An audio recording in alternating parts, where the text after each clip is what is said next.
আসসালামু আলাইকুম। পুলিশ আগে যেখানে রাস্তায় গাড়ি বন্ধ হয়ে গেলে আম, বিভিন্ন ভয় দেখিয়ে টাকা হাতিয়ে নিত, আর সেইখানে দেখলাম অন্য কিছু বলতে যে আজকে বিজয় সরণি সিগন্যালে দেখলাম যে একটা গাড়ি পিক আপ নষ্ট হয়ে গেছিল। তো এটা যদি 5ই আগস্টের আগে হইতো, তাহলে যেখানে বন্ধ হয়েছে সেখানে পুলিশ আগে যাইতো, যা বলতো যে কি হয়েছে, এই সমস্যা, রেখার লাগাইতে হবে, কোনো কথা নাই, রেখার লাগাইতে হবে। তারপরে ড্রাইভার হাতে পায়ে ধরে মনে করেন যে 500, 700, 1000 টাকা বা 200 টাকা দিয়া মানে গাড়িটা এখানে রাখতো। যাই হোক, যেভাবে হোক পুলিশ গাড়ি হাতায় নিত, নাহলে কাগজ নিয়ে যায় এক পাশে যে বসে থাকতো। তারপরে ড্রাইভার ওর পিছে পিছে টাকা নিয়ে ঘুরতো, যতক্ষণ পর্যন্ত ওর চাহিদা অনুযায়ী টাকা পূরণ না করতো ততক্ষণ পর্যন্ত কাগজ দিত না। আর যদি কিছুই না করতো, ড্রাইভার টাকা না দিত, তাহলে একটা রেখার নিয়ে এসে 1200 টাকায় একটা রেখার লাগাই দিত। অথবা যদি তার সাথে কাগজপত্রের কোনো সমস্যা থাকে তাহলে মনে করেন যে 5-10 হাজারের মামলা লেগে গেছে। তাই কাগজপত্রের সমস্যার কারণে মামলা দিতে পারে, সেটা কোনো ব্যাপার না। কিন্তু এই যে বিভিন্ন ভয় দেখায়, কাগজপাতির ভয়, রাস্তার মাঝখানে গাড়ি বন্ধ হয়েছে তার ভয়, আমরা তো কিছু বুঝি না, আমরা হলাম ড্রাইভার, আমরা ওদের নীতিমালা সম্পর্কে তো কিছু বুঝি না, রোড ট্রান্সপোর্ট আইন সম্পর্কে তো কিছু বুঝি না। আমাদের তো সেই আইন সম্পর্কে পড়ানো হয় না, আমাদের উস্তাদের থেকে আমরা যতটুকু শিখছি ততটুকুই আমরা জানি। কিন্তু ওরা এমন এমন আইন উপস্থাপন করে যেখানে মানে ভয় ভীতি দেখায়, ওরা আমাদের কাছ থেকে টাকা আদায় নিত। আগে 5ই আগস্টের আগের কথা বলতেছি।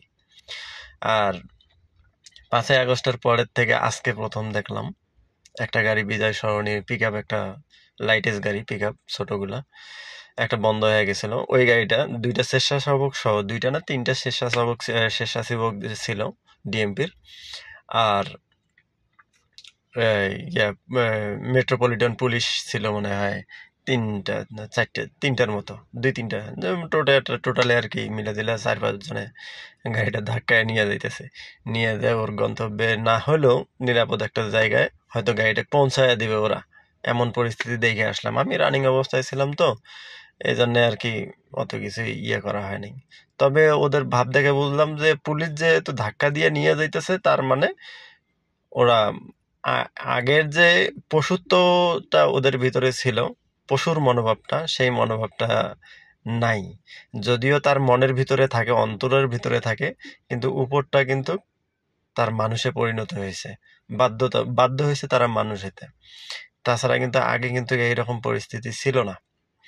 ধাক্কায় নিয়ে যাওয়া হয়তো তাকে নিরাপদ কোনো স্থানে রাখবে, তো সেখান থেকে সে তার গাড়ি সারায়া নিয়ে যাবে, রাস্তায় যানজট মুক্ত হইলো। আহ, গাড়িটা গাড়ির ড্রাইভার অথবা গাড়ির মালিক একটু সহযোগিতা পাইলো।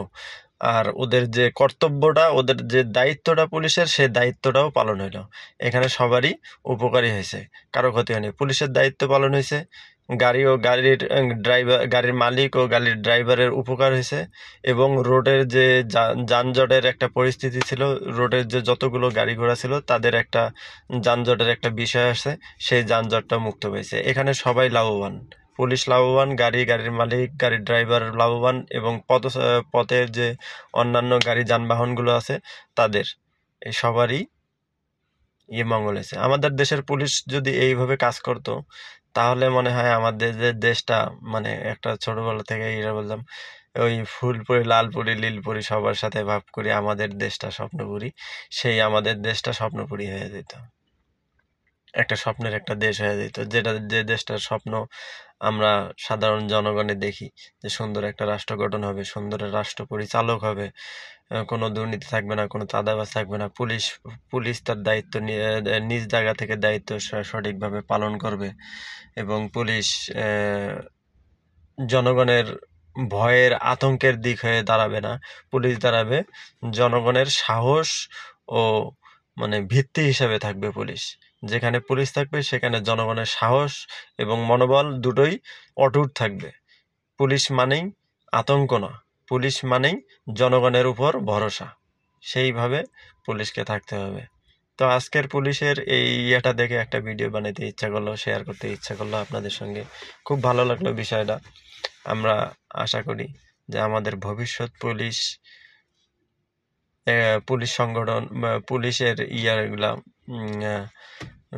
পুলিশ বিভাগ, তারপরে আইন বিভাগ, তারপরে আপনার মানে যতগুলো আর কি দায়িত্বরত আছে, বাংলাদেশের যত সরকারি দায়িত্বরত কর্মকর্তা আছে, সবাই তাদের নিজ নিজ জায়গা থেকে যদি নিজ দায়িত্বগুলো সঠিকভাবে পালন করে, আমরা জনগণ আমরা কাজ কর্মে যেখানেই যাব সেখানেই মানে বুক ভরে নিঃশ্বাস নিয়ে কাজ করতে পারবো, যেখানে মনের ভিতরে থাকবে না কোনো ভয় ভীতি, কোনো কিছুই থাকবে না। তো ঠিক আছে বন্ধুরা, আমার যে জিনিসটা আজকে ভালো লাগলো সেটা আপনাদের সঙ্গে শেয়ার করলাম। ভালো থাকবেন, আশা করি আমার জন্য দোয়া করবেন সবাই।